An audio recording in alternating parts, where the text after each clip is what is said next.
సాయిరామ్ గారు, మిమ్మల్ని సంప్రదించాలంటే ఎలా సంప్రదించాలి? ఎటువంటి సమస్యలు ఉన్నవాళ్ళు మిమ్మల్ని సంప్రదించాలి? కాస్త మీ వివరాలు, మీ ఫోన్ నంబర్ చెప్పండి మా ప్రేక్షకులకి. తప్పకుండా అండి. జీవితంలో సంబంధించినటువంటి ఏ సమస్యకైనా నన్ను సంప్రదించవచ్చు.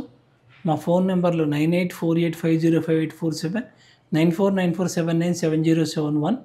తర్వాత వాట్సాప్ నెంబరు 9494797171. ఈ 7171 నెంబర్కి వాట్సాప్ ఉందనే విషయాన్ని అందరూ గుర్తుపెట్టుకోవాలి. ఇక అపాయింట్మెంట్ల విషయానికి వచ్చే సంవత్సరం మార్చి వరకు కూడా అపాయింట్మెంట్లు అనేటువంటివి ఖాళీ లేవు.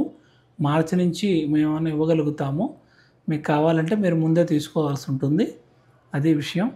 తర్వాత నా దగ్గరికి వచ్చి చెప్పించుకోవాలి, నన్నే అడగాలనేటువంటి ఆలోచన మీకు వద్దు, దయచేసి వదిలేసేయండి. ప్రతి ఊర్లో కూడా, ప్రతి బజార్లో కూడా మరుగున పడ్డ మాణిక్యాల లాంటి మహానుభావులు ఎంతోమంది ఉన్నారు. వృద్ధుల్లో మహానుభావులు ఉన్నారు, యువతీ యువకుల్లో మహానుభావులు ఉన్నారు. వారందరినీ ఆదరించండి.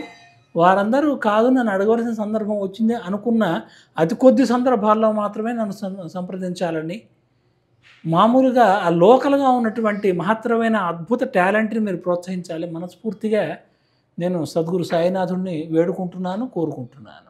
ఫోన్ నెంబర్లు ఇచ్చాము. అత్యవసరం అయ్యి నా దగ్గరికి రావాల్సిన వాళ్ళు మాత్రమే ఫోన్ చేయండి. అది కూడా మీరు ఫోన్ చేసే రావాలి, కానీ మేము ఊళ్ళోకి వచ్చాము నువ్వు అపాయింట్మెంట్ ఇవ్వు అనే విధంగా మాట్లాడటం సమంజసం కాదండి. తర్వాత అనేక రకాలైనటువంటి కార్యక్రమాల్లో నేను మునిగి తేలుతూ ఉంటాను. నా కార్యక్రమాల్లో మునిగి తేలుతూ మీకు సలహా సూచనలు ఇవ్వాలంటే ఒక్కొక్కసారి నాకు సాధ్యపడదు కూడా. ప్రతి చిన్న పనికి కూడా ఈ పనికి ఆ పనికి అని లేకుండా ప్రతి చిన్న పనికి నన్ను సంప్రదించే పని దయచేసి చేయకండి. మీ లోకల్గా చాలామంది మహానుభావులు ఉన్నారు, వాళ్ళని సంప్రదించండి, వాళ్ళ చేతి చెప్పించుకోండి. మీకు అత్యద్భుతమైనటువంటి అవకాశాలను వాళ్ళు కల్పిస్తారు, మీ సమస్యలను సాల్వ్ చేస్తారు. అట్లా కాకుండా నా దగ్గర రావాల్సిన వాటి మీరు తెలుసుకునే ప్రయత్నం చేయండి.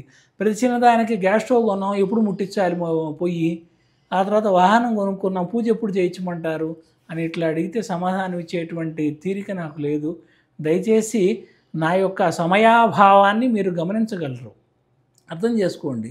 తర్వాత మేము సమాధానం చెప్పలేదు, వెంటనే ఫోన్ పెట్టేసామని మీరు బాధపడద్దు. దయచేసి మీరు అర్థం చేసుకోండి. నా సేవ అత్యవసరమైన సందర్భంలో మాత్రమే మీరు తీసుకునే ప్రయత్నం చేయండి. ఈ లోపల స్థానిక ప్రతిభ ఉంది మీ చుట్టుపక్కల, వారిని గౌరవించండి, ప్రోత్సహించండి, మీకు మేలు జరుగుతుంది.